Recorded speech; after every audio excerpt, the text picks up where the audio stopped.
Yan.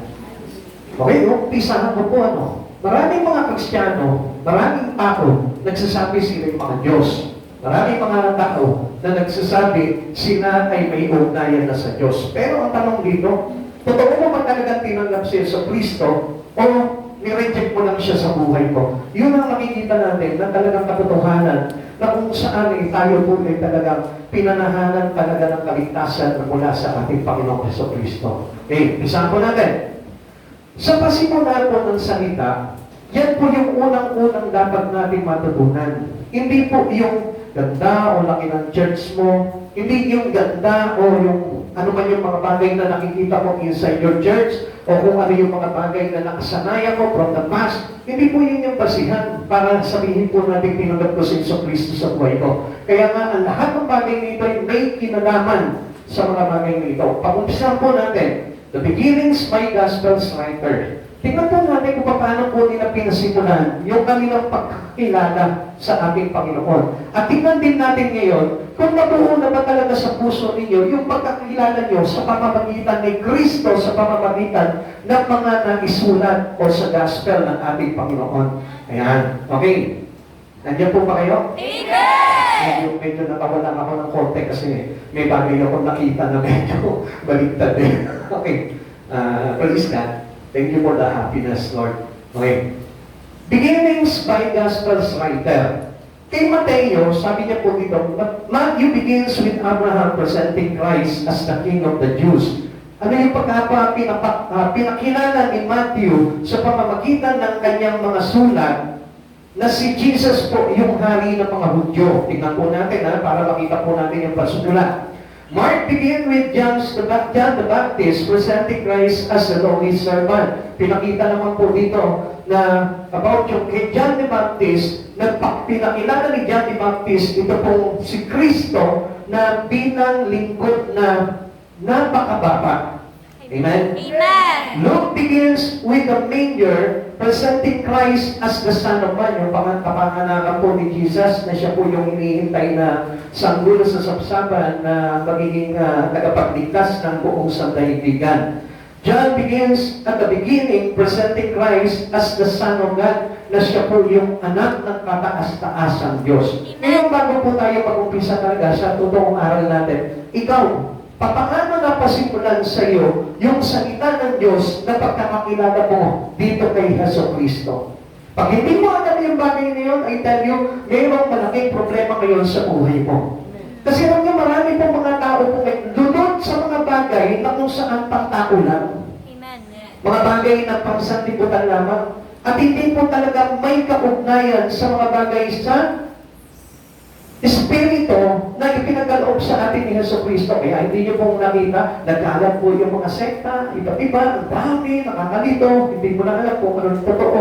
Kasi alam niyo kung bakit?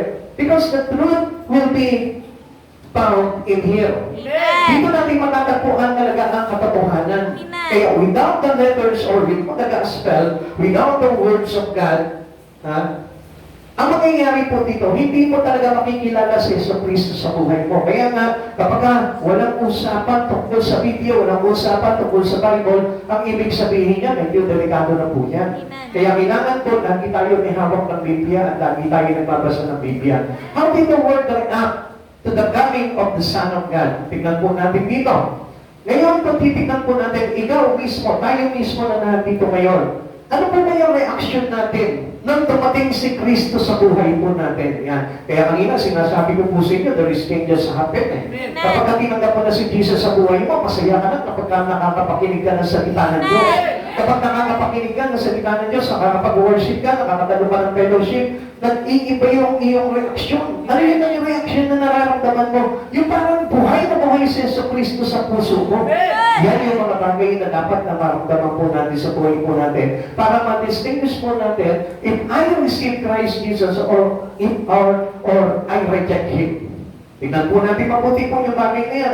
Will you receive or reject Christ? Tayo po ba lahat na nandito ngayon? Ano po sa palagay nyo? Tinanggap nyo ba si Kristo o ni-reject natin? Tinanggap. Yan, yan sabi nyo panghahawakan ko yung sinasabi nyo yan. Kapag sinabi mong tinanggap mo si Kristo, dapat mag-manifest mo sa atin yung mga bagay na pakikinggan po natin ngayon dito. Kasi kung hindi, medyo, sabihin ko po sa inyo, nilagyan mo si Christ. Amen. Kapag halimbawa, medyo kumontra yung espiritu mo sa mga pag-aaral na ito, sigurado po sa inyo na mayroong mali sa Amen. pagkakatanggap mo. Dahil ang kailangan na pagtanggap po natin, kailangan nakapasig po tayo sa mga bagay nito. Ngayon, ito po yung reaction po ng mundo. Reaction na rin po natin dapat. Unang-una, the rejections of the word by the word. Paano ba may rejection ng sanlibutan? Kaya hindi nyo napapansin? Nagkagulo-gulo ang buong mundo. Ang mga tao ay nagkahiwa-hiwalay. There is division among the people around the world. Lahat po tayo, nagkakanya-kanya po tayo. At ang daming mga tao na nagpapatunay na sila yung tama, sila yung nandito, sila yung nasa kaligtasan, sila yung talagang nasa katotohanan. Hindi maiintindihan po yun. Alam niyo kung bakit? Kasi mayroon po mga tao na ang mithiin po nila ay sirain yung talagang katotohanan na sinulat ng ating Panginoon para ibahagi po sa lahat ng mga mananampalataya niya. Kaya nga nagkagulo-gulo eh. Kaya nga maraming tao ay inilalaban yung kanilang mga pananampalatayang sinauna. Kaya nga kahit nga po yung mga belief, yung mga pinaniniwalaan ng mga matatanda po nung araw, inilalaban pa rin hanggang sa panahon ngayon, which is mayroong pong tinatawag na baluktot na paniniwala, yung mga nauna po sa ating mga ninuno po natin na hindi po natin pwedeng panghawakan sa buhay po natin. Kundi ano po yung bagay na dapat na panghawakan po natin? Yung galing mismo sa bibig ng Diyos, na ipinapahayag po sa atin na mismo siya mismo yung dumating dito. At yun po yung tinatawag na salita ng Diyos. O tingnan po natin, sabi po ng verse 10, He was in the Word, and the Word knew Him not. Naparito ang salita, pero hindi siya kinilala. Kaya kung mapapansin po natin, ang dami po sa panahon po natin yun, ayaw makinig ng salita ng Diyos. They reject the Word, they don't want to listen to the Word, they don't want to read the Bible, they don't want to meditate the Bible, they don't want to study the Bible. Why? Because they didn't know Christ Jesus. Hindi nila kilala si Jesus.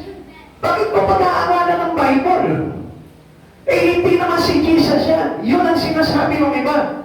At ang sabi po ng iba, bakit ko pag-aaralan ng salita ng Diyos na yan? Eh, salita na ng tao yan. Written by a man, sabi nila.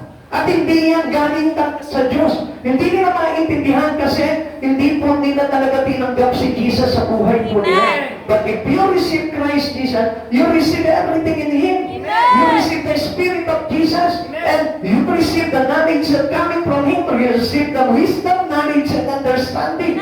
Because of the Spirit of Jesus that coming inside of you. Kaya nga sa pagbabasa po natin ng salita ng Diyos, doon po natin makikita that I receive Christ Jesus. Pero ito nga po yung problema ng mga Kristiyano rin po sa panahon natin ngayon. Ayaw na magbasa ng Biblia. At yun po yung isang larawan na nire-reject na natin si Christ sa buhay po natin. Ayaw na makinig ng salita ng Diyos. At ang gusto na lamang po nila, yung parabagang party na lamang po, gathering na lamang po, yung mga fellowship na lamang ng tao na walang kaugnayan kay Kristo. Hindi niyo po ba napansin po yung bagay ngayon? Kaya ano sabi po dito sa verse 10? He was in the Word, and the Word knew Him not. Naparito ang salita, pero hindi nila nakilala ang salita. Sino ba yun? Kung kahit po mismo, halimbawa, hindi ka nababasa ng Biblia, yung pagbasa natin dito sa verse 10, ano yung maiisip mo dito? Wala kang idea sa bagay nito. Bakit? Sino ba yung salita dito? Ano ba yung salita na ito na sinasabi? Hindi namin makikilala po yun. But tayo po mga tamanggap kayo sa Kristo na iintindihan na natin that Jesus is the Word. Amen? Example today, they thought that they knew Jesus, but they didn't know the importance of the Word of God. Diba? Sino po dito yung mga tamanggap kayo sa Kristo? Honestly. Yan po ba ang tumanggap kayo sa Kristo? Pero ang tanong dito, nagbabasa ka ba ng Bible? Aha. Nagbabasa ka ba ng Bible? Aha. Yeah? Nagbabasa ka ba ng Bible? Aha. Yun lang yung mga nag-isasagot. Hindi natin talaga mapatutuhanan talaga. Yes, nagbabasa ako talaga ng Bible. Daily, babasa ako ng Bible. Anong sasagot sa'yo? Medyo. Nagbabasa ka ba ng Bible? Medyo. Kailan pa? Last year? So, ibig sabihin, meron po talaga mali po doon, may problema po doon. Na talagang hindi niya talaga kilala siya sa Kristo. Ang tanong dito, Hindi nagbabasa ng Bible. May Bible ka ba? Wala. Kung meron ng Bible, may Bible ka ba? Yes, meron. Binabasa mo ba? Hindi.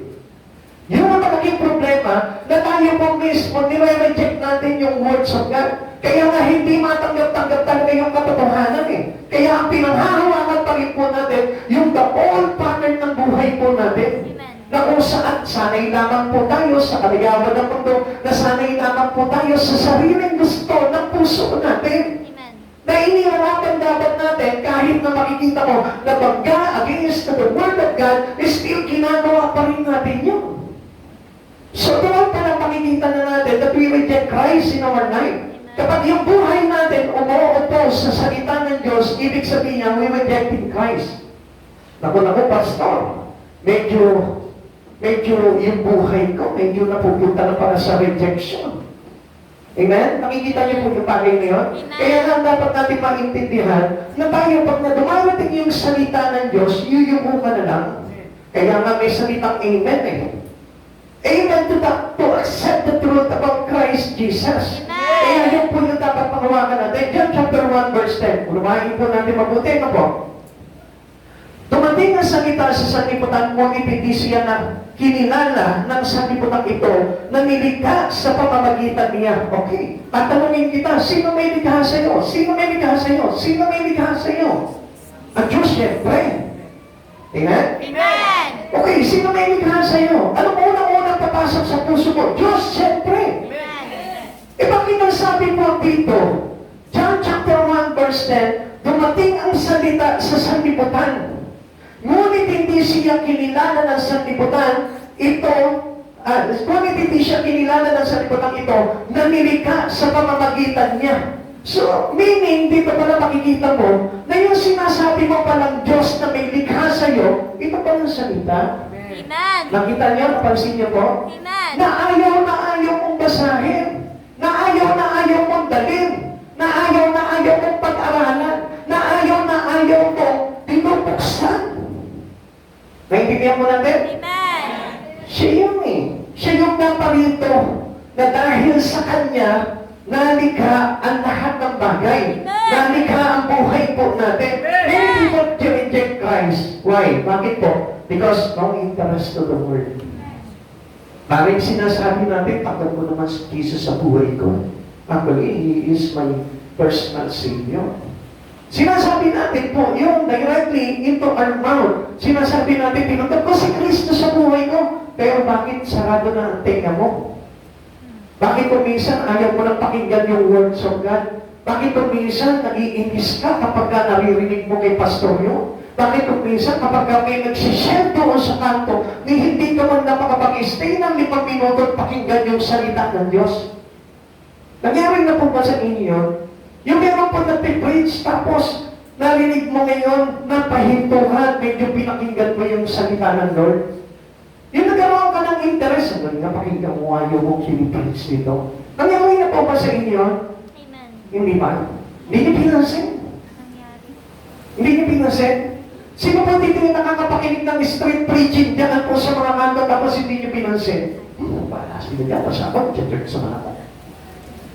Yung hindi mo man lang tinigilan kahit mga 3 minuto, 5 minuto, pinakinggan mo man lang, baka sakaling may mensahe sa iyo para sa iyo ang Lord Lord. Di ba? Kung minsan nangyayari po sa atin, wala kang pakialam yan. Bakit? Because you reject Christ. Pero kung talaga tinatapos si Kristo sa buhay mo, hihintuan mo yun. Kaya sinasabi ni Christ para sa akin. Kasi that is not an accident. It is God directly confronting you. Amen. Yun po ang ibig sabihin ng Panginoon po dito eh. Kasi alam niyo po, kahit sa mga musika na awitin para sa Panginoon, dapat pakinggan mo yun eh. Kasi may message sa iyo ang Lord doon. Amen? Kaya nga kapag meron po o naririnig na nagpapahayag ng salita ng Diyos, Lord, ano ba yung mensahe mo sa akin ngayon? Kahit na may broken word dyan, kahit nagsasabi niya na ang pangit ng buhay mo, dumating ka sa akin, ibig sabihin para sa inyo, narinig mo eh. Amen. Amen? Amen. Ikala mo naman kung sino malinis ng tao na ito, nagsasalita ng Diyos. Hindi. Huwag mong ibabalik sa Kanya para sa iyo. Kaya napakinggan mo yung para sa iyo. Amen? Kaya marami po mga tao ngayon, they reject Christ Jesus and they didn't know it. Nire-reject na pala nila si Jesus, pero hindi na pa nila nalalaman. Bakit? Kasi nga, they don't have interest to the Word of God. Amen. Tandaan natin, ang words din ito, bumaba dito, para po tayo ay kilalanin bilang sa Kanya. Amen. Kaya lang, ano sabi po dito, ngunit hindi siya kinilala ng sanlibutan. Kaya nga, he is very frustrated. Frustrate po talaga ang Panginoon. Imagine that, he was very excited to come down. Pero ang nangyari, nung bumaba siya dito, direject siya ng tao. Nilikha ko pa naman ito, tapos hindi excited sa pagdating ko. Hindi man lang ako kinilala. Christ presented as the Creator. Sinabi niya po dito, ano sabi po dito? All things were created through Him. Sino yun? Si Jesus. Amen. Siya po yung Word, siya po yung John 1:1. Amen. The Word of God is God and God is the Word of God. Amen. So, ito pang bagay na ito, kailangan po natin ma-realize po ito. Kaya huwag mo sasabihin, tinanggap ko si Kristo sa buhay ko without meditating the Bible, without reading the Bible, without studying the Bible. Huwag mo sasabihin, tinanggap ko si Kristo kung wala kang Biblia.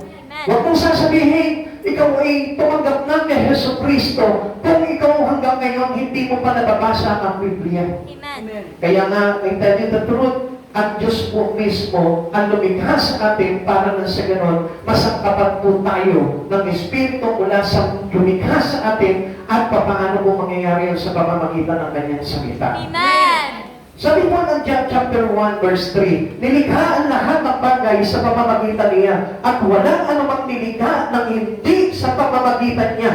Ngayon, sabihin mo sa katabi mo ngayon, sino may likha sa mo? Sino may likha sa'yo? At tanungin mo naman, sino lumikha nitong inuupuan mo? Sino lumikha nitong inuupuan mo? Sino ang lumikha ng mga ibon, mga ibon, mga ibon? Sino lumikha ng mga ibon? Ang Diyos ang masalangit. Sinong lumikha ng iyong mukha? Iyong mukha, iyong mukha. Sinong lumikha ng iyong mukha? Ang Diyos ang masalangit. Amen? Amen! Kaya nga, bakit po hindi natin tinatanggap ito? Kaya nga matitignan po natin, whatever you have in your hand, in your life, ang Diyos ang lumikha niya. Amen! Kaya nga, marapat naman na tayo po tumanggap sa Panginoon. Pero sige, tinatanggap natin. Sige, Pastor, tatanggapin ko itong church niyo, pero hindi yung salita. Bakit? Hindi ko kasi nakaugalian yan eh. Kaya nga ngayon, pinapaugali na sa iyo ng Panginoong Jesucristo na tanggapin niyo yung salita. Kasi wala mangyayari. Kung tatanggapin mo yung church na ito, subalit hindi mo tinatanggap yung salita. Amen. Dahil ikaw mismo nilikha ka sa pamamagitan ng salita. Amen. Kaya kahit na ano man yung mga bagay na narito, hindi pa pwedeng hindi, yun lamang yung tanggapin mo, tapos yung salita hindi mo tatanggapin. Bakit? Kasi itong mga bagay na ito ay nalikha sa pamamagitan ng salita. Amen. Sabi mo nga, pakiulit mo lahat ng bagay sa mundo Lahat ng bagay sa mundo ay nilikha ay nilikha sa pamamagitan sa pamamagitan ng salita. ng salita. Pero kung minsan, di ba, hindi niyo po ba napapansin? Do I accept Jesus or I reject Him? Yun yung tanong po sa sarili po natin eh. Tinanggap ko ba talaga si Jesu Cristo o ni-reject ko? Pasigin niyo po mabuti ha. Bakit kung minsan, hindi po natin binibigyan ng halaga ang salita ng Diyos, inuuna natin yung bagay na nilikha niya lang. Nakunahan po natin? Amen. Naiintindihan? Bakit mas mahalaga sa atin yung nilikha? Pero itong lumikha, hindi natin pinag-uukulan na ng pansin. Minsan nababasa tayo ng iba't ibang mga books. Nakikinig tayo ng mga ibang mga litanya. Pero bakit itong salita ng Diyos, hindi natin pinakikinggan at hindi natin binabasa? Nakita niyo na po yun? Minsan, mas iniibig ng tao yung mga bagay na nilikha lamang kaysa sa lumikha. Kaya nga mga kapatid sa Panginoon, ang laki ng problema po ng tao kapag hindi niya pinahalagahan ang salita ng Diyos. Amen. At alam niyo kung anong ibig sabihin po doon? You rejecting Christ Jesus. Amen. At kahit na itanggi mo yun, kung hindi ka talaga magbibigay ng panahon sa ating Panginoon, ang ibig sabihin po nun, hindi mo tinatanggap si Yesu Cristo sa buhay mo. Proof was offered that Christ was the Creator during His earthly ministry. Tingnan niyo po ito po yung mga patotoo na kung saan si Jesus po talaga yung po tinatawag ng Creator. Sino po dito yung hindi naniniwala na si Jesus yung Creator? Uy, hindi pastor, si Ama yun eh. Hindi pastor, si Yahweh yun eh. Sino po dito yung may ganun kaisipan? Uy, medyo nagpapasel sa isipan daw. Bakit ganito? Bakit po? Medyo bumubulong sa isipan po nila. Akala po si Yahweh, siya yung Creator. Si Jesus, siya yung Savior. Tapos siya po, Spirit, siya yung ating na tagumpay. Diba? Oo, naglalaro na sa isipan nila. Oh. Di ba? Nagugulo na yung isipan po ninyo. But the proof is, siya mismo. Amen. Bakit? Siya po mismo yun eh. Amen. Kaya nga po meron tayo, ang ibig sabihin doon, 3 person in 1 Amen. God. Amen? Amen. O baka hindi kayo naniniwala sa tatlong Diyos. Ha? Naniniwala ba kayo doon? Tatlong persona sa isang Diyos? O baka mamaya, isa na lang paniniwala po ninyo. Tanungin mo nga yung katabi mo, ano ba yung paniniwala mo? Ano ba yung paniniwala mo? Baka mamaya, yung iba dyan, ang paniniwala nila, si Batman ang Creator. Si Robin naman ang Savior. Hindi po yung tayo ay iisang Diyos naman po. Amen. Kaya nga po, dapat na maintindihan po natin. Kung minsan yung iba nagdududa kay Jesus, kaya nga hindi nila maintindihan talaga yung salita. At hindi nila naiintindihan kung sino po yung talagang Diyos na dapat nilang kilalanin. Tapos si Jesus, hindi naman talaga siya yung Diyos. Sinubo lamang siya ng Ama. Di ba? May mga ganong kaisipan. Kaya tayo you're wrong. Sapagkat hindi mo talaga kilala si Jesus, magbasa ka ng Biblia para na sa ganon, maunawaan mo kung ano talaga ito. Tignan po natin itong mga ilang proof. Una, turning the water into wine. Sino po yung gumawa nun? Jesus. Paano niya mangyayari kaya yun? Paano niya magagawa yung miracle? Ang sabi po ni Nicodemo po sa kanya, kayo po ay guro mula sa Ama. Kaya kayo nakakagawa kung bakit kayo nakakagawa ng himala. So, anong ibig sabihin po nito? Siya po mismo yun. Makita niya si Nicodemo, sinabi niya po yun. Pero nagpapasel po yung sa isipan ni Nicodemo. Pero, meron po siyang pananalig. Si Nicodemo ay pari. O yan, kaya hindi nyo alam yun. Parisi po siya eh. At alam niyo po ba yung mga kaparian po nung araw? Sila po yung pariseyo. Amen. Kaya nga po dapat na ma-correct po natin ito sa isipan po ng tao. Pero ano pong ginawa po nito mga pariseyo nito? Hindi nila pinaniwalaan po, ito pong si Jesus. Kaya kung mapapansin po natin, hindi po sila parang, sorry po sa mga... Pero ito po yung katotohanan po talaga. Kaya nga po, hindi naging sentro po sa kanila si Jesus. Amen. Amen. Ako magagalit sa akin dito yung mga... Yun na, pero yun po yung katotohanan. Pag-aral po tayo mula kay Kristo. Amen. Sapagkat bago na sa ganun, maunawaan po natin kung ano po talaga yung katotohanan. He turns the water into wine. Sino makakagawa nun? Hindi po ito magagawa ng iba. Hindi ito magagawa ng tao lamang, kundi Diyos na makagagawa nito mga bagay nito. Sige, ikaw nga, gawin mo yung tubig ngayon. Gawin mo alak. Wala kang gagamitin ha. Wala kang i-mix dyan. Diba? Basta gagawin mo lang, okay, itong tubig na ito. Sino ba, makakagawa po ba sa inyo? Hindi ko napapaniwala si Jesus, pag itong oras ito, nagawa mo po itong alak.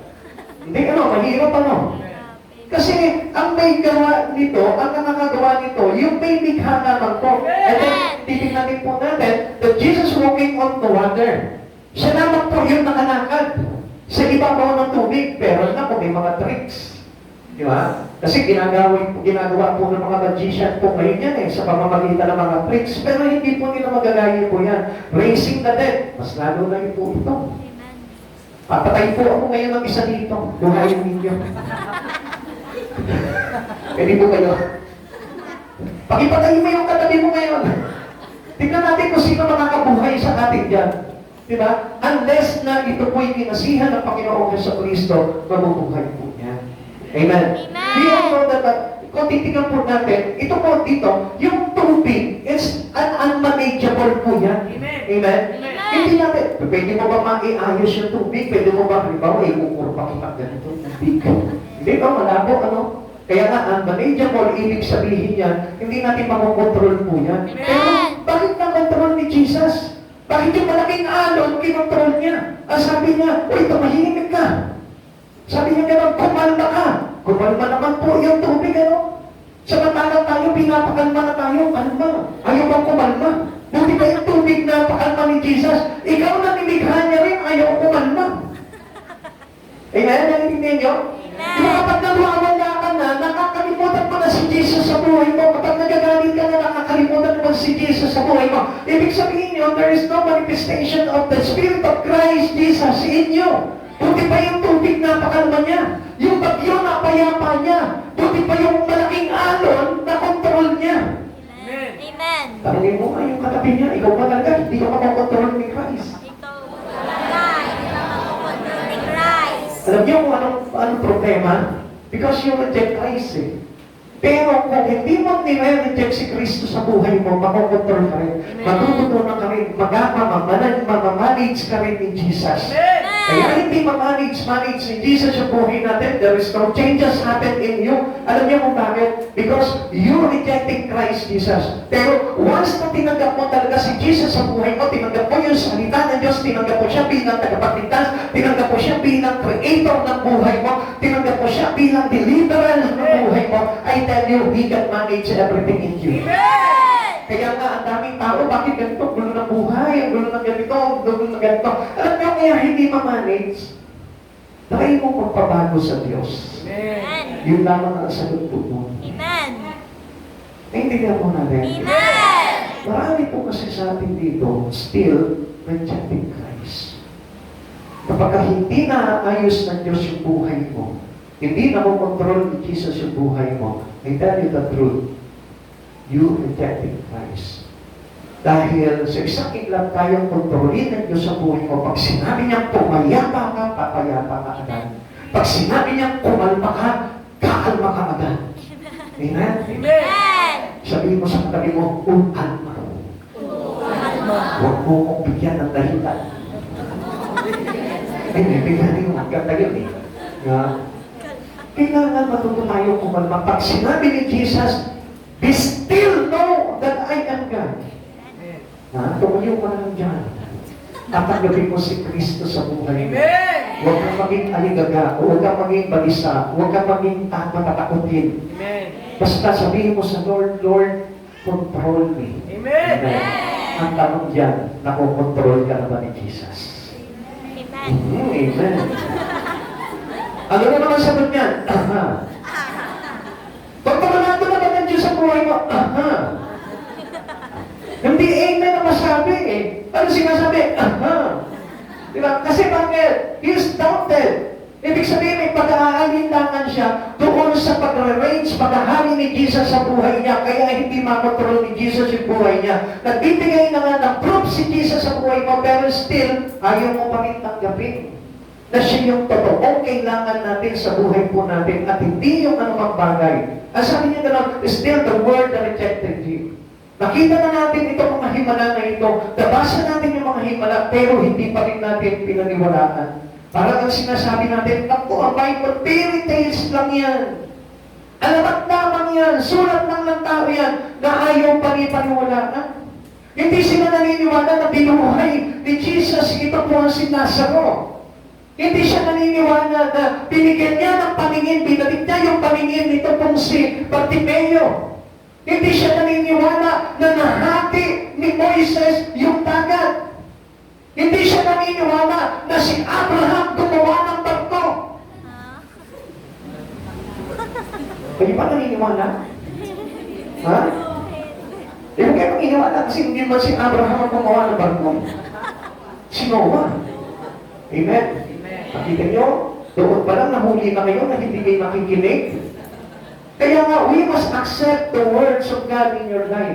Tanggapin po natin yung salita ng Diyos para na sa ganon. Tignan nyo, Magiging agree po palagi tayo dito po sa salita ng Diyos. Kaya lang, mayroon po mga karakter sa Bible na parang gusto nating tularan eh. Instead yung mga alagad ni Kristo yung tularan natin, sino po yung tinutularan natin? Okay, tingnan po natin ito mga nag-reject sa Kanya.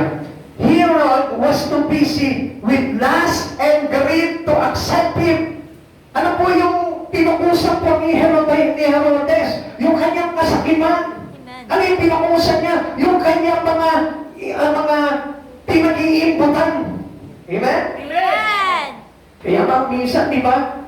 We rejected Christ kapag di tayo nakapokus. Nakapokus lang tayo sa pagpapayaman. Nakapokus lamang po tayo doon sa karangalan. Nakapokus lamang po tayo sa katanyagan. Nakapokus lamang po tayo sa kapangyarihan. Ang ibig sabihin niya, we reject Christ. Amen. Amen. Dahil iisa lamang po yung kailangan natin sa buhay natin eh. No other than but Christ Jesus. Sino ba po kaya? Ito si Pilato. Pilate was too busy playing politics to accept Him. Saan po nagugol yung panahon niya? Sa politiko. Meron po ba mga politik po dito? Walang ginawa, mag-ipang-bola na mag-bola. Hindi naman pastor po kahiyak. Amen? Pero si Jesus, ang kita nyo, hindi naglalaro ng basketball niya. Kasi hindi siya bolero. Kasi totoo si Jesus sa buhay niya. Amen? Pag sinabi ni Jesus, papayamanin ka niya, pagtiwala ka lang sa kanya, makita mo, yayaman ka eh. Pag sinabi ni Jesus, ililigtas kita, pag gagawin po ni Jesus niya, basta manahali ka lang sa kanya. Kaya lang, sometimes yun nga, nire-reject natin si Jesus sa buhay po natin. At inalaman po ito na ginagaya ng maraming tao po ngayon. That's why they rejecting Jesus into them. Sino ba po ba ito? Rich young ruler was too busy making money to accept Him. Kaya nga makita po natin, yung mga nagpapayaman lang sa mundo, halos ayaw tumanggap po talaga sa Panginoon. Ayaw nilang tanggapin po talaga na makapasok sa puso nila ang salita ng Diyos. They still reject Jesus in them. Pero pagdating po ng araw, namatay po sila, sino ang tatanggapin po? Sino po ang lalapitan po nila? Si Jesus. Kaya nga po, dapat ito pong oras nito, tanggapin na po natin si Jesus sa buhay po natin. Ikalawa, the rejections of Jesus by the Jews. Yung sarili niya po mismo, mga kababayan, ni-reject siya. Maganda, kaya nga hindi niya napapansin, diba? Nagtataka ka, Pastor, bakit ganito? Ayaw sumama sa akin ng pamilya ko. Ayaw nila maniwala.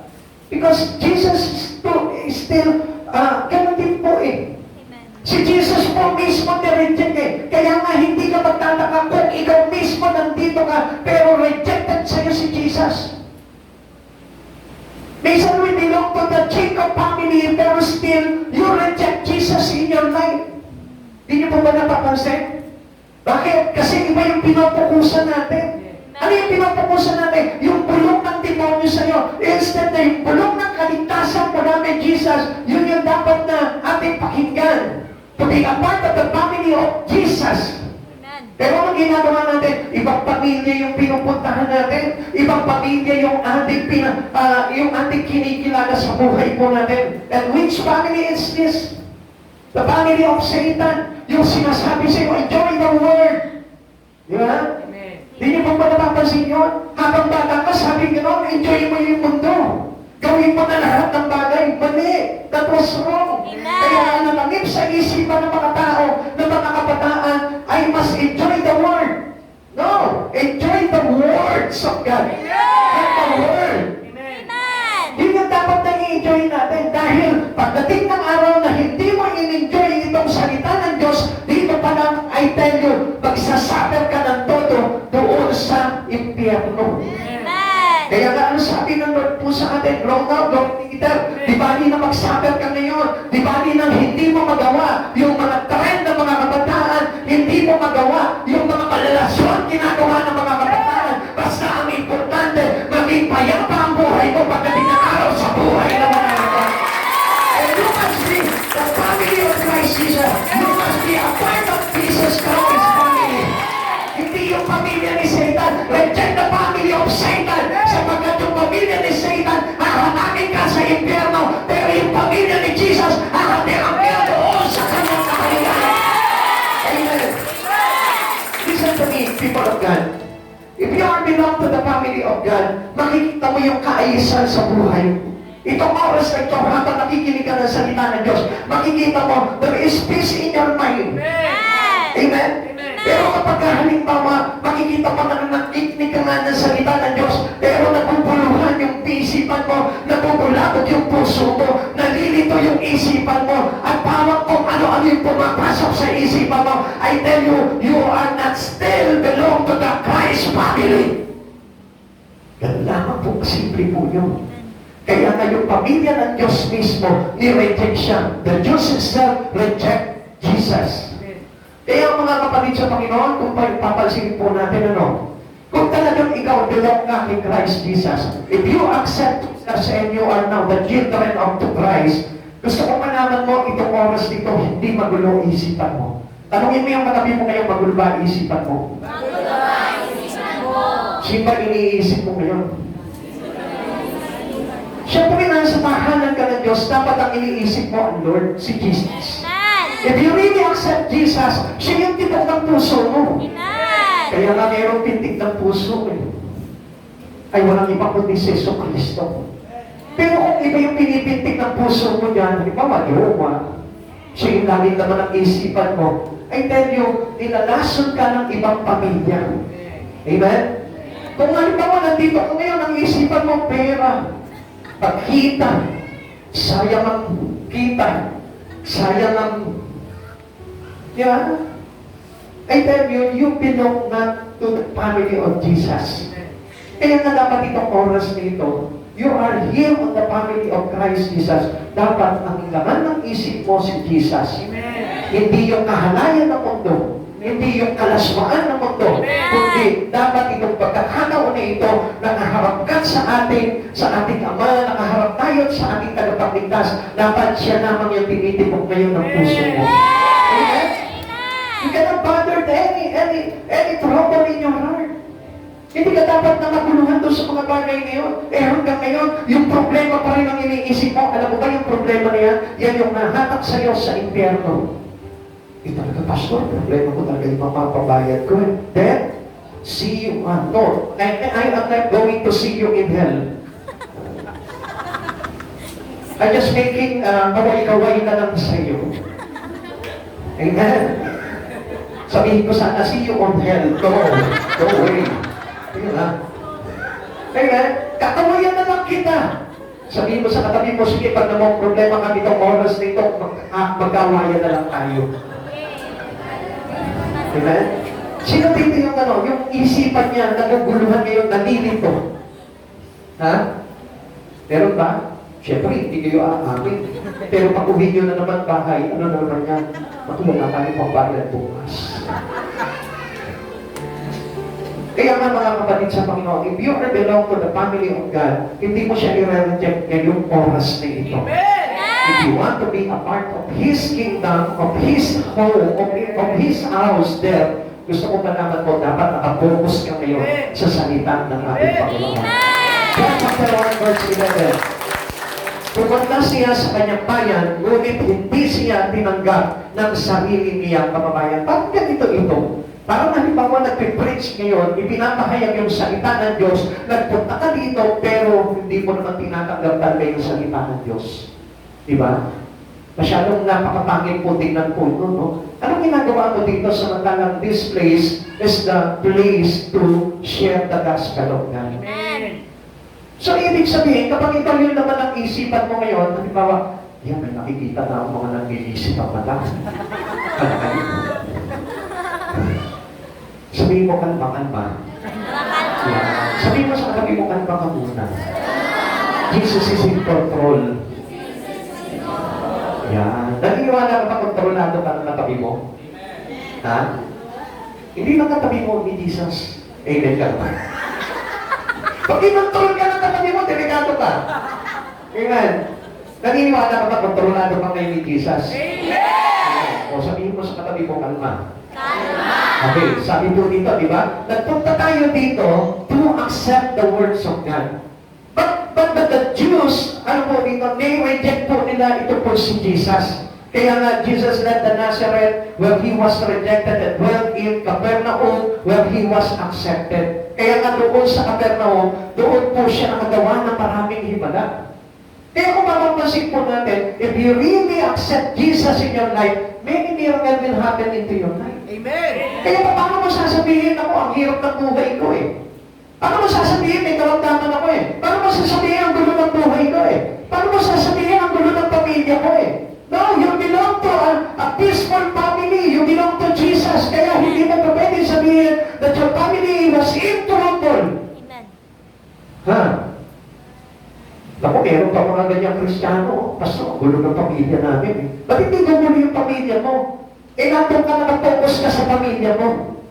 Focus ka into the family of God. Kasi mga kapatid sa Panginoon, ang dami po dito, sinusumpa yung anak, sinusumpa yung magulang, sinusumpa yung asawa, sinusumpa pati mga kapitbahay. Eh, ano ba naman kinalaman sa yung kapitbahay mo? Eh, kung si Jesus ka, di ba? Check nga ng mga kababayan niya. Pero isang bagay lamang po yan, nandito ka ngayon, you belong now to the family of God.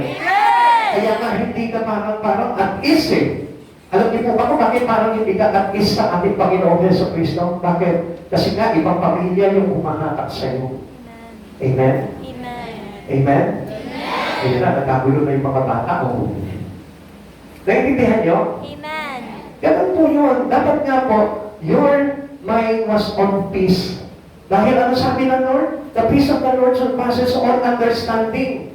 Na maintindihan mo na ikaw ay belong na sa pamilya ni Jesus, kaya malaman ang dapat na ipag-alala.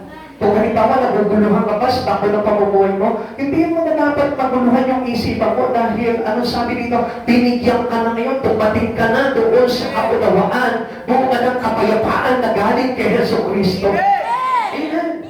O sino pa dito yung mga litong-litong at gulong-gulong? Ha? Meron pa ba? Siyempre, hindi na naman kayo amin. Yan ang problema sa mga Kristiyano, hindi na nagiging honest eh. Diba? Kaya tuloy, hindi alam ng Lord kung anong aayusin sa buhay mo. Be true. Kailangan magpakatotoo po tayo. Dahil kung hindi tayo magpapakatotoo, anong sasabihin ng Lord? Eh, anong aayusin ko sa buhay mo? Diba? Kaya nga sabihin mo sa Panginoon Lord, gusto kong ayusin yung area ng ugali ko. And then, aayusin ni Jesus yung area ng buhay mo. Amen. Amen? Kaya naman kasi, ang gulo-gulo po talaga ng kalooban natin eh. Hindi natin alam kung saan pamilya tayo galing eh. Basta alam ko, pamilya ako ng Maysina, pamilya ako ng Aquino, pamilya ako ng Sara, pamilya ako ng Panisok. Pero hindi mo ba alam, pamilya ka ni Jesus Christ. Amen. Kaya ang apelido mo na ngayon, Christ. Ganun ba yun? Ay, hindi. Kasi sabi nila, Jesus daw ang apelido niya, Christ. Wala po. Kala ko, ganun po yun eh. Bakit yung iba, hindi na maaaring mo talaga yung mukha. Hindi na talaga makipinta, ano po. Pero gusto mo malaman po, pinalakan ng Lord dito para maging pamilya niya. Just listen, accept, and receive Christ Jesus. Makikita mo. Makikita mo na talagang aayusin ng Diyos lahat po yan. The Jews has been waiting for the Messiah, yet they did not recognize Him. Ang daming mga tao sa mundo po natin ngayon eh. Still, naghihintay pa rin ang tagapagligtas. Eh samantalang yung tagapagligtas, pabalik na muli. At hindi pa rin po nila nakikilala. Kaya nga itong mga panahon na ito, dapat nga talagang truly yung buhay ay submitted to Christ already. Pagka ngayon, medyo namamangka ka pa rin doon sa ilog ng mga iba't ibang mga tinagistan mo, and then yung mapapahama ka. Kailangan makilala mo na naglubusan si Jesus sa buhay mo.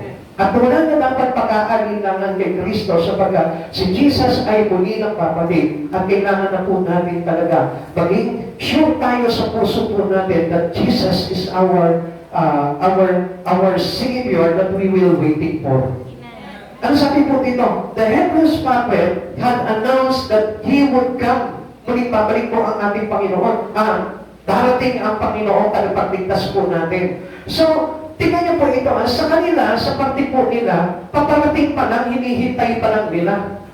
Pero supposed to be, medyo delikado na yung kalagayan natin eh. Ang dami na po naganap eh. Ano po yung naganap po dito? They gave me specific instructions about His birth, death, and resurrection. Nangyari na po itong bagay na ito, but still, tayo po sa panahon natin, hindi pa rin po natin tinatanggap si Jesus sa buhay po natin. May iba pa rin po tayong pananampalataya na pinanghahawakan. At hindi pa rin po tayo tumatayo sa salita ng Diyos na kung saan salita ng katotohanan at maglalagay po sa atin sa landas ng liwanag ng buhay. Amen. Amen. Okay, tuloy po natin. Christ fulfilled the requirements of the prophet. Ito po ang lahat ng kaninang sinabi po natin, ginawa at sinakatuparan na po ng ating Panginoong Heso Kristo. He was born of a virgin in Bethlehem. Alam na alam po natin yan. Pero ano pong common na nangyayari po dito? Hindi yung anak na isinilang, kundi yung nagluwal. Nandun yung paniniwala ng tao, hindi doon sa darating na Mesaya. Kaya ano nangyari? Listen, mga kapatid sa Panginoon, kaya hanggang ngayon, hinihintay pa rin ng mga Hudyo yung pagdating ng Mesaya, meaning ng tagapagligtas. Pero, bakit? Kasi nga, ang focus po nila doon sa virgin. Amen? Amen. Doon sa nagluwal, hindi po doon sa niluwal. Kaya nga nagpapasal pa rin sa kanilang isipan at hindi pa rin nila matanggap that the kings of the Jews or the Savior of our soul ay dumating na sa buhay po natin. At ito po ay pinulpil. Listen, dito po kayo pamingin. Pinulpil na po ito ni Jesus according to Prophet Isaiah chapter 7 verse 14. Dahil dito si Yahweh mismo ang magbibigay sa inyo ng palatandaan. Sino raw? Si Yahweh. At ano yung palatandaan na yun? Maglilihi ang isang dalaga at magsisilang ng isang sanggol na lalaki at tatawagin sa pangalang Emmanuel. Uy, Emmanuel naman pala ang pangalan, hindi Jesus eh. Kaya yun po yun, mga kapilusupuhan po ng mga Hudyo po nung araw eh. Na pinana po hanggang sa panahon po natin ngayon. Meaning Emmanuel means God is with us. Kaya nga, ang ibig sabihin po nito, bumaba dito ang salita at nagkatawang tao at nakasama natin siya. Sino yun? Si Jesus. Amen. Kaya siya po yung nagpulpil po nito, virgin birth. So sa madaling salita po dito, makikita po natin dito na pinupulpil o isinasakatuparan lahat ng mga hula. Okay, tingnan pa po natin. He was wounded and died for sinner. Ito po yung another prophecy po ng mga propeta ng araw. According to Prophet Zacarias, 12 verse 10, ang lahi ni David at ang mga taga-Jerusalem ay gagawin kong mahabagin at mapanalanginin. Sa gayon, kapag pinagmasdan nila ang kanilang sinaksak ng sibat, ay tatangisan nila ito parang kaisa-isang anak o anak na panganay. Pero sino po yung kanilang tinignan? Hindi si Jesus. Amen? Amen. Hindi sila nagtapon ng ahit ng isang sulyap kay Jesus. Bakit? Sino po yung tinignan nila? Iba yung mga tinignan nila at wala pa rin hanggang sa panahon na ito na dumarating na Mesaya para sa kanila. Kaya dapat po na maintindihan po natin na ang salita ng Diyos ay napakahalaga po sa buhay po ng bawat isa po sa atin. Amen? Ano pa po yung pinatunayan po ng mga propeta dito? He arose from the dead. Sabi po ng awit chapter 16 verse 10, pagkat di mo titulutan, ang mahal mo ay masadlak sa daigdig ng mga patay at doon maagnas. Naiunawaan niyo pa po ito mga katagana ito? Naiintindihan niyo pa po? Amen. Honestly, sino po yung mga nakakakunawa pa ng salita ng Diyos? Yung iba, hindi nyo naiintindihan. Naiintindihan niyo po ba yung tanong ko? Nauunawaan niyo po ba yung ibig sabihin nito? Aklat ng awit 16 verse 10. Amen. Sino po dito unawa dito? Tingnan ko. Yung iba hindi niyo naunawaan, kayong mga bata. Kayo dito, sino po nakakaunawa po dito? Yung iba hindi niyo talaga naunawaan. Hindi niyo naunawaan, mga sister. Ha? Ba't hindi kayo nagtataas ng kamay? Hindi, taas na kamay niyo para makita po natin. Malaki po kasi ang kinalaman po dito eh. Yan. Yung iba, yung mga bata, hindi niyo pa nauunawaan. Kayo sister, nauunawaan niyo po. Yan, mabuti po yan, nauunawaan niyo. Dito, nauunawaan niyo po ba ibig sabihin ito? Sino po dito yung hindi nakakaunawa? Honestly. Sino po dito yung walang pakialam lang? Bakit naman po yun? Sabi ko nga po sa inyo, if you are belong to the family of God, you must focus into the words of God. Amen? Kasi kung makikinig ka ng salita ng Diyos, ang ibig sabihin po nun, you won't reject Christ. Pero kung hindi ka nakikinig, okay lang, nandiyan ka lang, nakaupo ka lang, baliwala lang, you reject Christ. Naintindihan po natin? Kaya nga napakahalaga ng salita ng Diyos na pinag-aaralan natin eh. At dapat po, na ito mga bagay nito, naiintindihan po natin. Dahil, bakit? Yun yung isang indikasyon na pumasok sa iyo yung Espiritu ni Jesus. Amen. Naiintindihan? Kaya nga ang hirap ng tao mag-convert eh. Kaya nga ang pinangakawakan ng tao eh. Dito na ako mamamatay. Saan ko mamamatay? Gusto ko ba talaga mamatay? Di ba marami pong gano'n? Dito na ako mamamatay kasi dito ako pinalaki ng aking mga magulang eh. Ito na yung nakagisnan mo. I tell you, mamamatay ka talaga. Pero kaya nga dumating si Jesus dito para ano? Para buhayin tayo. Kasi alam ni Jesus na mali yung nakilala ng mga tao sa mundong ito, kaya siya bumaba. Hindi na sana bababa si Jesus dito eh. Kung okay lamang po sana yung kalagayan natin. Kaya nagdadaya ang tao dahil sa kasalanan, kaya bumaba si Jesus dito para ipahayag ang katotohanan para muli tayo mabuhay. Kaya nga sabi gano'n, through His resurrection, even though we are died, ang sabi niyo gano'n, but if you believe in Christ Jesus, you will be resurrected. Bubuhayin tayo ulit. Kaya nga, pansinin niyo po dito mga kapatid sa Panginoon, and without the words of God, paano ka mabubuhay? Kaya nga ngayon pa lang, hindi ka pa namamatay, kailangan mabuhay ka na ng Espiritu, ng salita ng Diyos. O tanongin mo yung katabi mo, may interes ka ba sa salita ng Diyos? O tanong kayo dito, paano ka mabubuhay kung wala kang interes sa salita ng Diyos? Ang salita ng Diyos ay buhay. Amen? Maintindihan po ba natin? The bread of life, sabi nga po eh, pagkain ng buhay. So, tinapay ng buhay. So, ibig sabihin, sino mang kumakain at umiinom ng kanyang dugo at laman, ano sabi? Ay maliligtas. So, ito po yung tinutukoy doon, yung salita ng Diyos. Ano sabi po sa atin ng Mateo chapter 4 verse 4? Hindi lamang sa tinapay na bubuhay ang tao, kundi sa mga salita na mamutawi sa bibig ng Diyos. What is that? The Word of God. So, sa madaling salita, napakahalaga talaga na nakakaunawa na ang isang mga katulad natin ngayon sa salita ng Diyos at nauunawaan natin. Bakit? Because we are now already converted the Spirit on us into the Spirit of Christ Jesus. Ngayon, kung ayaw mong ipakonvert yung Espiritu mo sa Espiritu ni Jesus, paano ka mabubuhay? Amen? Ito na nga yung pinupulpil ng Lord sa atin eh. Kaya nga kailangan siya mabuhay from the grave eh. Bakit? Kailangan siya mabuhay para na sa ganon, mamatay man tayo na sumasampalataya sa Kanya ay muli niyang bubuhayin. If you reject the words of God, paano ka bubuhayin, Lord? Because the Word is Jesus. Ulitin po nga natin, the Word is Jesus. If we reject the words of God, paano ka bubuhay? Sapagkat si Jesus yung resurrection. At sa kanyang pagkabuhay, binubuhay din tayo kahit na mamatay tayo dahil tayo'y sumampalataya sa Kanya. We still His own people, but we reject Him. Kaya nga itong panahon na ito, mga kapatid sa Panginoon, nag-church kayo, dapat hindi pumasok sa inyo yung rejection to the words of God. Kahit na ano mangyari, masakit man sa'yo, ginikisa ka man sa sarili mo mantika, pinapaluhod ka man sa asin, sa munggo, nilatati ko ka man, nagkalatay-latay man yung iyong katawan sa sakit ng salita ng Diyos na tumama sa iyo, tanggapin mo pa rin yun sapagkat yun yung salita ng buhay. And we cannot reject the words of God. Hindi ka mabubuhay. Kaya nga, our conversion is in the Spirit of God. Kaya nga, sino man tumanggap ng Espiritu ni Kristo ay may bago ng buhay. Amen. Naintindihan po natin?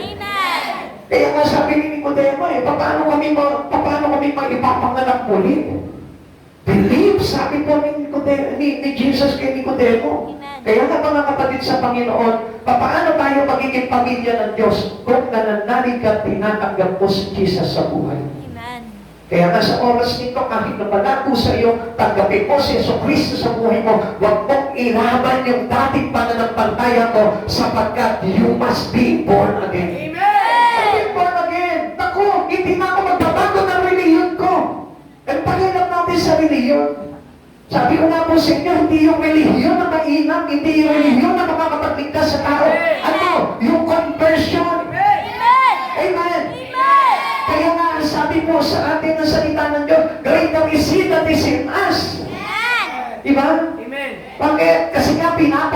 yung espiritu ng sanlibutan na dating nandito na pinanghahawakan yung mga reliyon.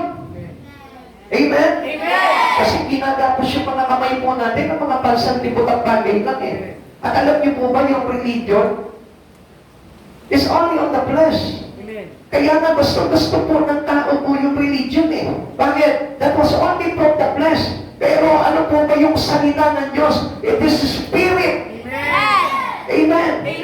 We are converting into the Spirit of God. Ano sabi po sa atin ng John chapter 3 verse 6? Kailangan maipanganak tayo sa tubig at sa Espiritu. So sa madaling salita po dito, we must receive the Spirit of Christ and no choice sa bawat isa sa atin kundi tanggapin yun if we wanted to be in Him, in His kingdom. Kung gusto mo makarating sa langit, ano sabi niya po? Ano sabi ni Jesus kay Nicodemo? Sabi niya, unless a man be born again, he cannot seek the kingdom of God. Paano ka makakapunta sa kaharian ng langit? Paano ka mapapasa langit? Paano ka makakasama ni Yesu Cristo kung itong oras na ito, you reject the words of God? Diba, pastor, may religion naman ako eh. Hindi ang religion. Kaya nga, we cannot insist whatever a man's wanted to have in his life. But what Christ like for you, yun ang gusto ng Diyos, yun ang dapat na masunod sa atin. Kaya nga, sabi ng Lord sa atin, masunod ang kalooban mo. Ikatlo, okay? Para maintindihan natin, malinaw po yan. The rebirth of those who receive Jesus as Savior. Yan. O sino po dito yung tumanggap kay Jesus? Kailangan na ipanganak na po tayo. Amen? Tanungin mo nga yung katabi mo na ipanganak ka na ba? Naipanganak ka na ba? Nairing ka na ba? Nairing ka na ba? So di ba kung minsan parang umiiring tayo kapag nakikinig tayo sa parang napapaganyan ka, parang napapapisin ka sa sarili mo kapag medyo tumatama sa iyong salita ng Diyos. Ano sabi ng salita ng Diyos? Ha? Ano sabi sa atin? Resist the devil and the devil will flee. Eh, ikaw na yung may mga demonyo. Kaya parang napapagyan ka. Di ba? Kung minsan kasi meron po tayo gusto sa buhay po natin, hindi natin matanggal-tanggal eh. Tama mo ba? Tama mo ba? Eh, ang sabi ng Lord, resist the devil and the devil will flee. Anong ginawa? Napag-iring ka lang.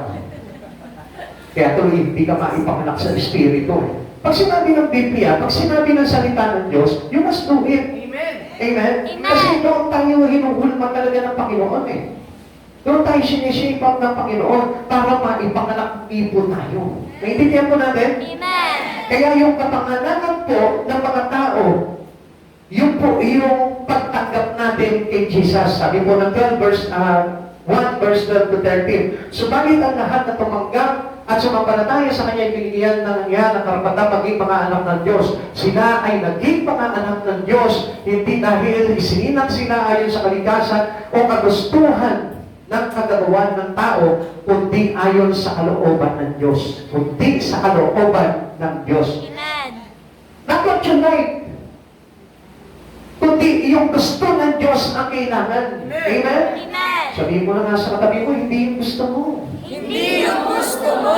Do not insist what you want. Do not insist what you want. Itigtig mo sa kanya, huwag mong ipilit yung sarili mo. Papalugin mo kita dyan. Naintindihan mo natin? Hindi natin pwedeng ipilit yung sarili natin. Sapagkat ang gusto ng Lord, yung kalooban niya ang mangyari sa buhay natin. Ang sabi dito, sila ay naging mga anak ng Diyos hindi dahil sa isinilang sila ayon sa kalikasan o sa kagustuhan o sa kagagawan ng tao, kundi ayon sa kalooban ng Diyos. What is the will of God? Doon tayo dapat maipanganak. Amen. Tanungin mo nga yung katabi mo, nakikinig ka pa ba? Nakikinig ka pa ba?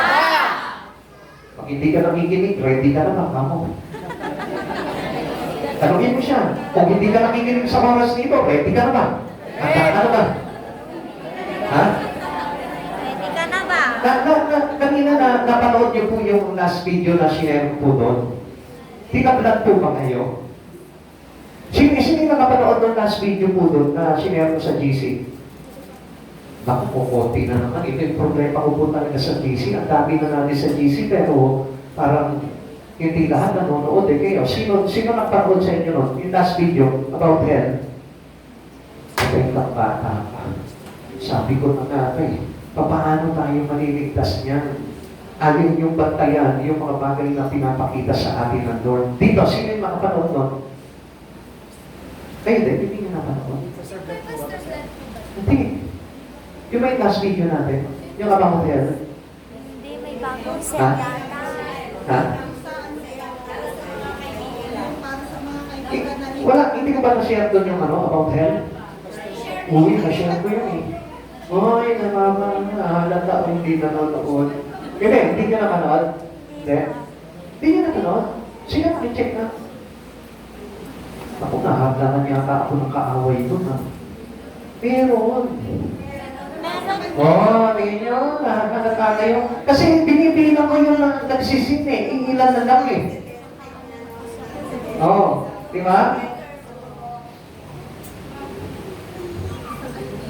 So, hindi niyo po napansin po yun.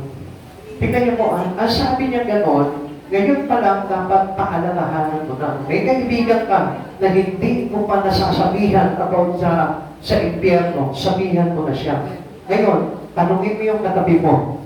Pinagsasabihan na kita, sabihin mo sa kanya. Pinagsasabihan na kita Na mahirap sa impyerno. na mahirap sa impyerno. Yan. Lagi natin tatandaan yan. Kasi pinapakita niya po doon. Ewan po, panoorin niyo para maramdaman niyo. Kasi nung pinapakinggan ko siya, sabi ko ganito. Iba talaga yung dating ng impyerno eh.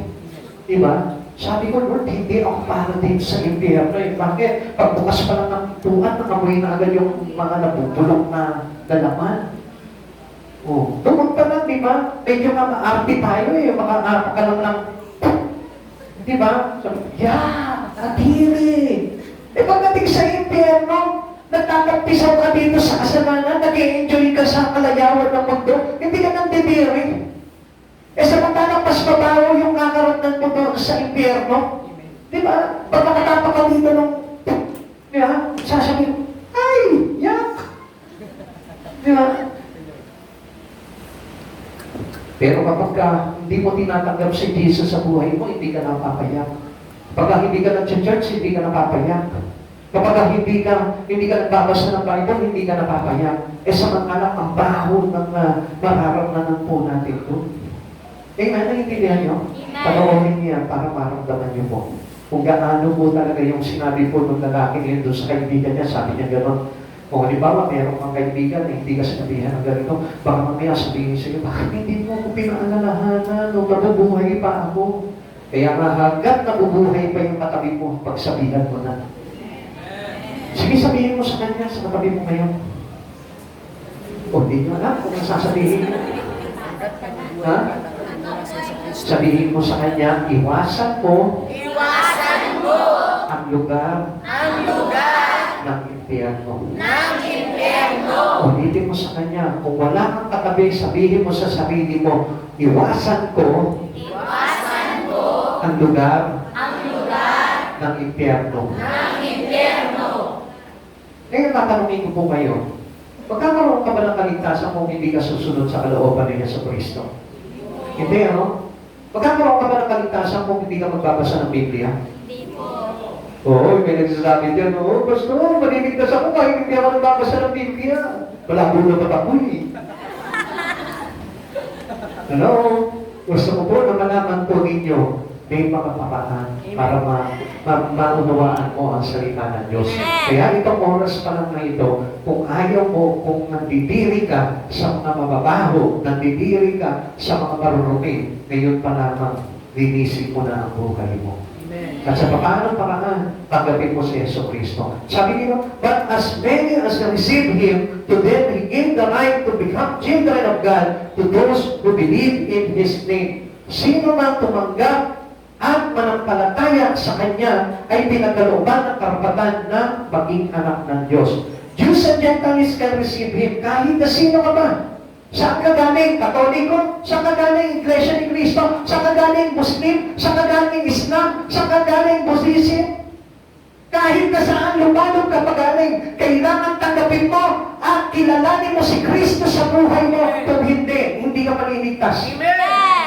Wala tayong dapat na ipagmalaki sa buhay natin eh. Galing ako sa mga mananampalatayang pamilya. Then, manampalataya ka rin kay Heso Kristo. Amen. Kahit sabihin mo yung magulang mo born again, kahit yung sabihin mo yung magulang mo naligtas na ni Heso Kristo, then ikaw din gawin mo, maligtas ka para na sa ganon. Ikaw mismo, papatunayan mo sa sarili mo na tinanggap mo talaga si Kristo at nanalig ka ng buong puso sa Kanya.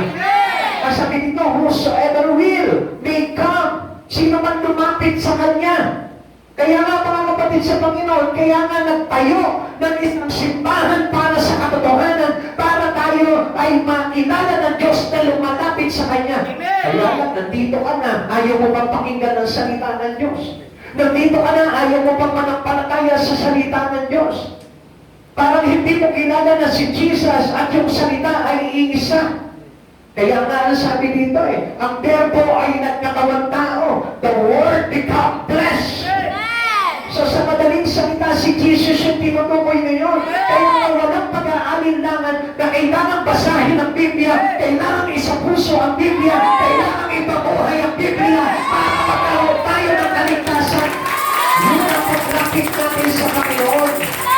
Hindi yung nakakita ka lang ng magandang simbahan, uy, dito ako nararapat, medyo saucy ang dating. Hindi ganun po ang kaligtasan. Wow, okay dito, ang laki nito simbahan na ito, dito ako talaga nararapat. No, mali pa rin po yun. Sapagkat ang totoo po talaga na lumalapit sa Panginoon ay nang sumasampalataya kay Heso Kristo. Sapagkat sabi po ng John 3:16, sapagkat kayo na lamang ang pag-ibig ng Diyos sa katauhan, kaya ibinigay niya ang kanyang kaisa-isang anak, upang na sino man sumampalataya sa kanya ay hindi mapahamak kundi magkaroon ng buhay na walang hanggan. Sumampalataya ka. You must come to Jesus with your believing heart. Hindi yung nalapit ka kay Jesus, iba naman pala yung nilalapitan mo.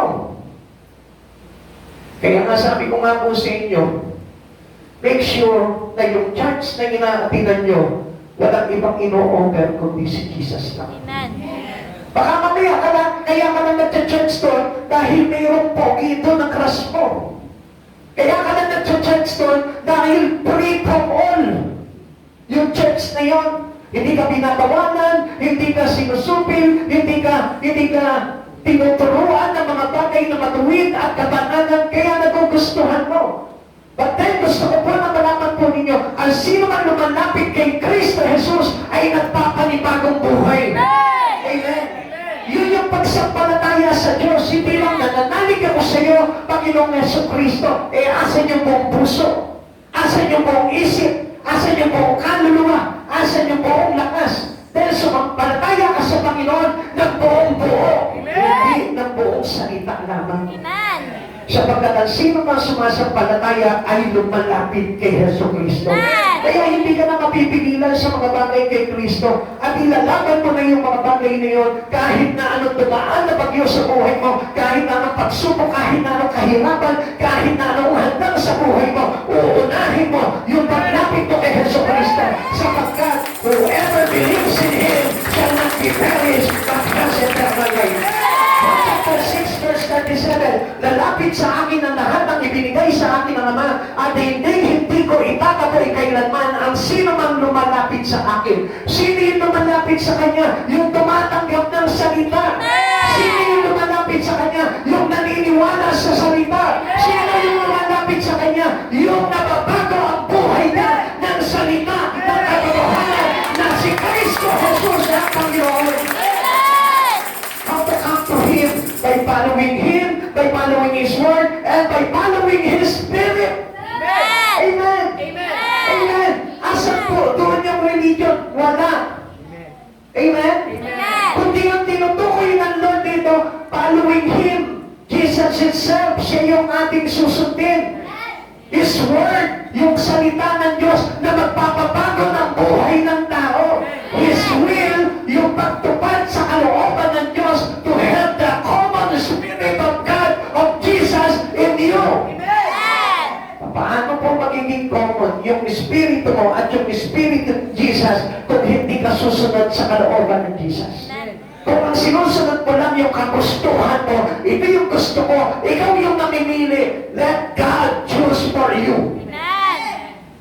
Ikaw, kayong lahat, papayaan niyo si Jesus sa pamili para sa inyo. Kayo na nandito, papiliin niyo si Jesus para sa inyo. Kayo na nandito, si Jesus ang pamili para sa inyo. Do not choose for your own. Sapagkat kapag tayo ang namili, tayo po ay mapapahama. Subalit kapag ang Diyos ang pumili, gusto ko po na malaman po ninyo, hindi ka kailanman mapapahama. At ang kaligtasan ay katanggapin nyo, magpasawalang hanggan. Amen. Ano sabi po ng Biblia? Hindi kayo ang pumili, ako ang pumili at humirang sa inyo. Amen. Amen? Amen. So sa madaling salita, ang pagpili po ay hindi sa atin kundi ang Diyos. Kaya nga huwag mo sasabihin, halimbawa, dito na gusto ko kasi ito yung church na feel ko. No. You must feel the Spirit of God. Ang dapat nahanapin ng iyong Espiritu, yung Espiritu na tumawag sa iyo. Hindi yung Espiritu ng tao lamang. Amen. Kaya nga mga kapatid sa Panginoon, do not be mistake. Huwag po tayo magkamali sa mga bagay niyan. Sapagkat para maintindihan mo kung talagang ang Diyos ang tumatawag sa iyo, kailangan po na nadidigdig sa puso mo ang salita ng Diyos. Always keep on your mind that the words of God is the one who insists into your life. Amen. Yun yung kailangan na ipinipilit sa iyo, hindi yung mga bagay-bagay lamang na meron doon sa church mo. Amen. Ay, gusto ko doon sa church niyo kasi very approachable yung mga tao doon. Huwag yun ang titignan mo doon. Kung minsan naman, di ba, ay ayoko doon sa church niyo, mga masusungit ang tao. Huwag yun ang titignan mo. Tignan mo kung may pumapasok na Espiritu ni Jesucristo sa puso mo. Amen. At kung wala po yung mga bagay na yun, then, hindi yun ang katotohanan. Kaya nga yung iba, makikita nyo, di ba? Nandun na sila doon sa lugar na kung sabi, tinawag ako ng Panginoon dito, pero ano nangyayari? Bakit may ganun? Bakit mayroong mali? Bakit mayroong mga ganito? Then, alam nyo mga kapatid sa Panginoon, ang Diyos ay sa katotohanan, wala sa kalikuan. Yun yung unang-una dapat na makita natin kung inalagay tayo sa katwiran ng Diyos. Amen? Amen. Alam ko po ang nasasabihin nyo, lahat tayo nagkakasala. Yes. Pero saan ba yung papunta ng buhay natin? Sa pagkakasala ba? Dapat ang direksyon natin sa kabanalan ng Diyos. Amen. Amen? Amen. Pero kung halimbawa, hinahata kayo sa mga bagay na makasanlibutan, then hindi po siguro totoo po yun. Amen? Amen. So magkakanghatak po dapat sa atin papunta kay Kristo, papalapit kay Kristo. Ano sabi po sa atin? Sino mang ibinigay sa akin ang Ama? Sino mang lumalapit sa akin ay hindi ko ipagtataguyan. Amen. Those who receive Christ by faith are born again. Tandaan po natin, kapag ikaw sumampalataya ka sa Panginoon, ang ibig sabihin niyan, ipinanganak ka na kay Jesucristo. Forget the words born again. Kasi kung minsan ang tunog sa atin ng born again, kala natin religion eh. Di ba mo yun? Ipinanganak kay Kristo. Para na sila nun, hindi ka magduda. Kasi pinahirap po nila yung salitang born again eh. Ay, ako, born again ako, ayoko. Dito na ako sa aking ganito.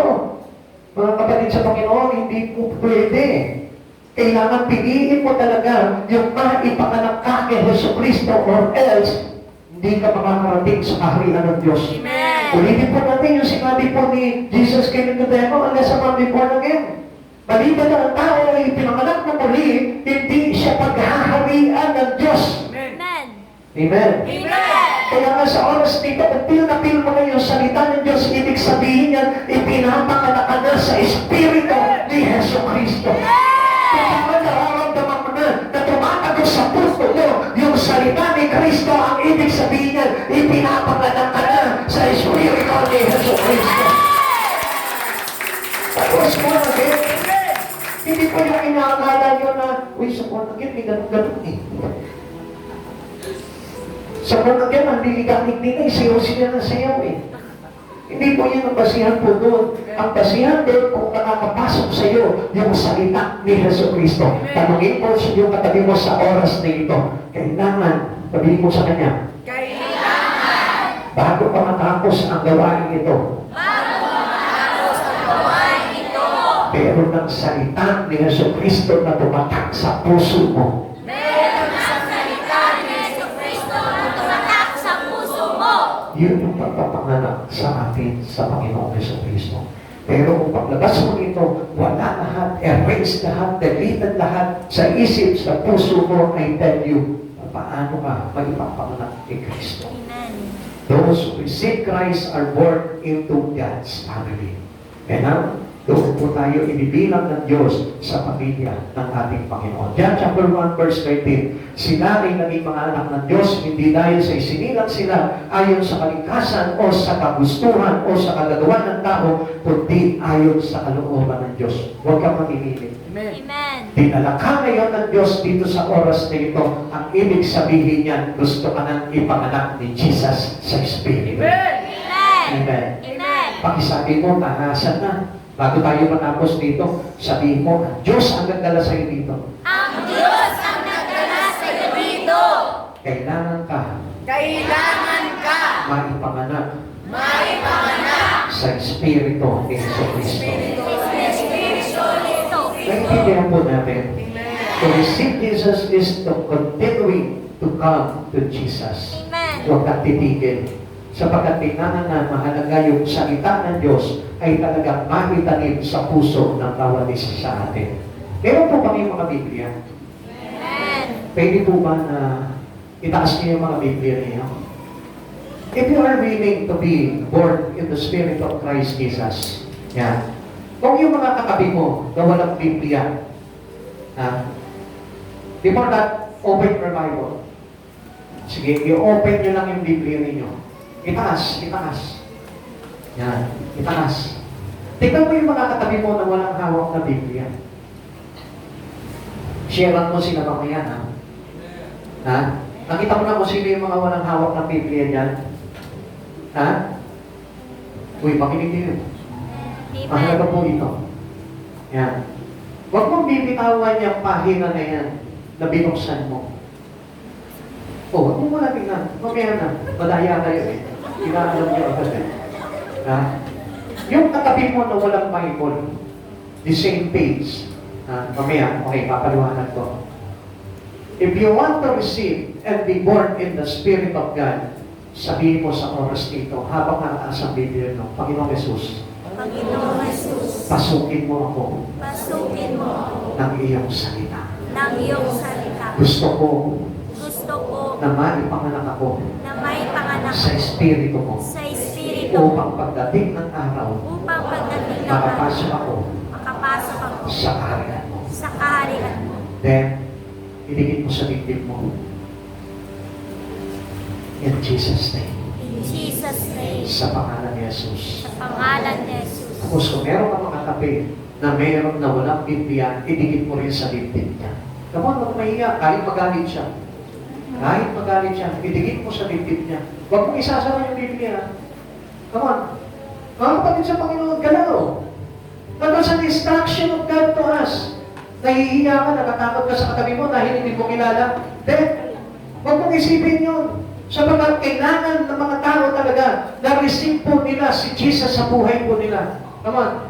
Meron na ba lahat? Lahat ba?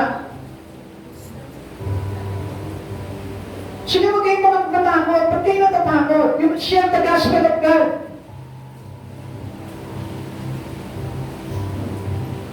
Okay na po? Lahat na po? Nagawa na po? Nagawa na lahat? Amen. Okay.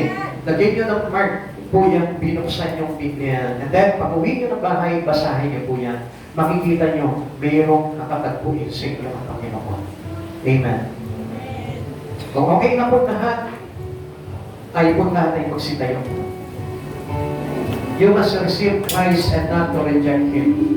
Huwag mong i-reject ang Panginoon. Kahit na ano mangyari sa buhay mo, huwag mong i-reject si Jesus sa buhay mo. Sapagkat napakahalaga na ang isang tao ay tumatanggap kay Jesucristo.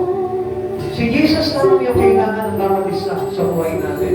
At sa oras dito, I pray to God, I pray to Jesus, that His Spirit was dwell upon our life.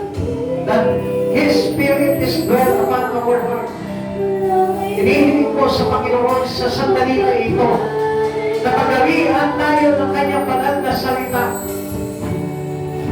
hinihiling ko sa ating Diyos na tagapagligtas na ating Panginoong Jesucristo.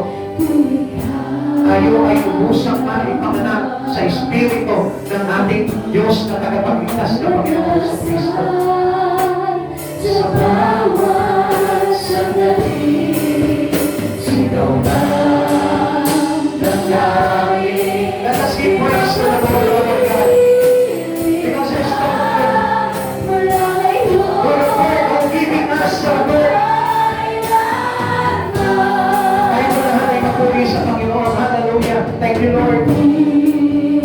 ang puso ko'y ikaw naman. At ikaw na pagkakaaman sapagkat ikaw ay ipinakalat namin ng Kristo. Pagkatapos na oras na ito, because you receive the salvation that coming from Jesus. Maniwala ka kapatid, sapagkat ang sino ng manalig na tumanggap sa Kanya ay pinapatawanan ka ang aking mga anak ng Diyos. Hallelujah, Jesus.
Panginoon, nagpapasalamat po kami sa kabutihan at kagandahang loob na ibinubus mo, Panginoon, at pinag-aapaw mo sa puso ng iyong mga anak na nananalig sa iyo.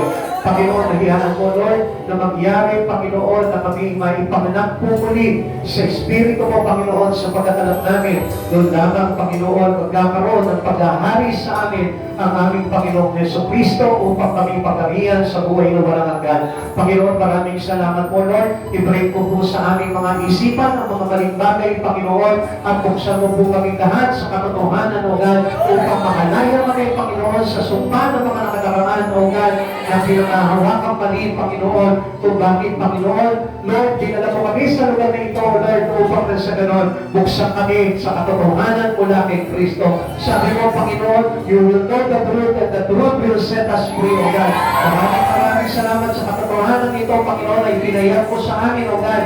Lord, ngayon pa lamang kiniklaim namin, Panginoon, ang buhay na walang hanggan sa Pino, Panginoon, Yeso Kristo. Maraming salamat po, Lord. Guide us, O God. Ingatan mo po kami sa aming pag-uwi, O God. Balutin mo po ng iyong banal na dugo ang aming mga sasakyan, O God, hanggang sa makarating kami ng maluwalhati sa aming tahanan. Ang layang Espiritu mo, Panginoon, na inubuhos natin sa buong tahanan namin, O God, at sa buong sa kailan namin, O God. Panginoon, upang kagabin natin ang maluwalhati sa kanilang mga puso, O God. Maraming salamat po, Lord. Gamitin mo po kami mightily, Panginoon, sa pagkatalam namin, lubusan ang pagpili mo sa amin, O God. Kung kami, Panginoon, ay patuloy na magpapagamit sa iyo, Panginoon, hanggang sa dulo na walang hanggan, O God. Maraming salamat po, Panginoong Jesus. Muli po, O God. Lord, pagpalain mo po ang bawat anak mo na narito ngayon siksik-tingin na tumahabaw ng pagpapala, Panginoon. Ang kasalan ng pagpapala sa buhay mo, maraming salamat po, Panginoong Jesus. Sa iyo po, takinang kapurihan ng God be the highest glory in Jesus' name. Amen and amen. Yung po kanina, yung mga wala po mga Biblia, kayo po mga nagbukas ng Biblia sa kanila, share niyo po sa kanila yung verse para hindi nila makalimutan. Basahin niyo po pag-uwi niyo, makikita niyo kung anong mensahe ng Lord po sa inyo. Kung ano yung gusto ng Diyos na gawin para sa buhay mo. Amen. Dahil nasisigurado ko na ang Diyos may kinakatag po sa bawat isa sa atin. O marahil tayo po lahat ay kinakatag po ng Panginoon. God bless you all po. Dalangin ko po na pagalihan po ng Diyos ang ating mga puso. Salamat po sa Panginoon Yesu Cristo. God bless you.